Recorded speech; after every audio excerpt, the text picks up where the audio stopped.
அவன் என்னிடத்தில் வாஞ்சையாய் இருக்கிறபடியால் அவனை விடுவிப்பேன். கர்த்தர் விடுதலை கொடுக்கிறவர்.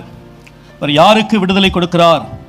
அவர் மேல் வாஞ்சையாய் இருக்கிறவர்களுக்கு கர்த்தர் விடுதலையை அவர் கொடுக்கிறார். அவரை நேசிக்கிறவர்களுக்கு, அவரிலே அன்பு கூறுகிறவர்களுக்கு கர்த்தர் விடுதலையை கொடுக்கிறார்.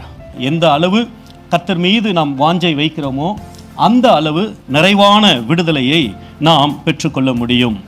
இந்த வாஞ்சை என்கிறதான அந்த வார்த்தைக்கு ஆங்கிலத்திலே ஒரு 3 வார்த்தை அது பயன்படுத்தப்படுகிறது.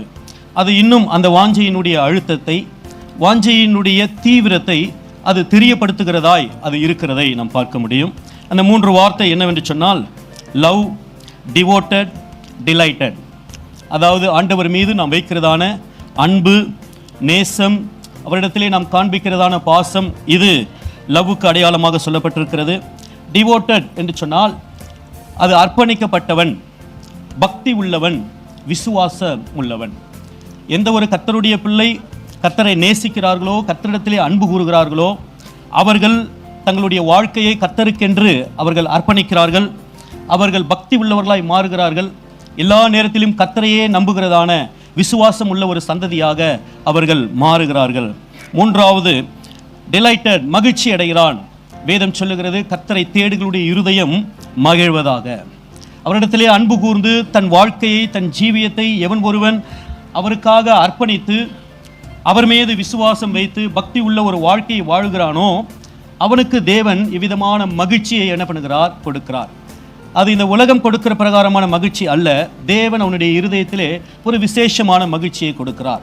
சங்கீதக்காரன் எழுதும்போது இப்படியா எழுதுகிறான், அவர்களுக்கு தானியமும் திராட்சரசமும் பெருகி இருக்கிறதான காலத்தின் சந்தோஷத்தை பார்க்கிலும் அதிக சந்தோஷத்தை என் இருதயத்தில் தந்தீர். உலக பிரகாரமான சந்தோஷம் உண்டு, இருதயத்திலே நாம் பெற்றுக்கொள்ளுகிறதான சந்தோஷம் உண்டு.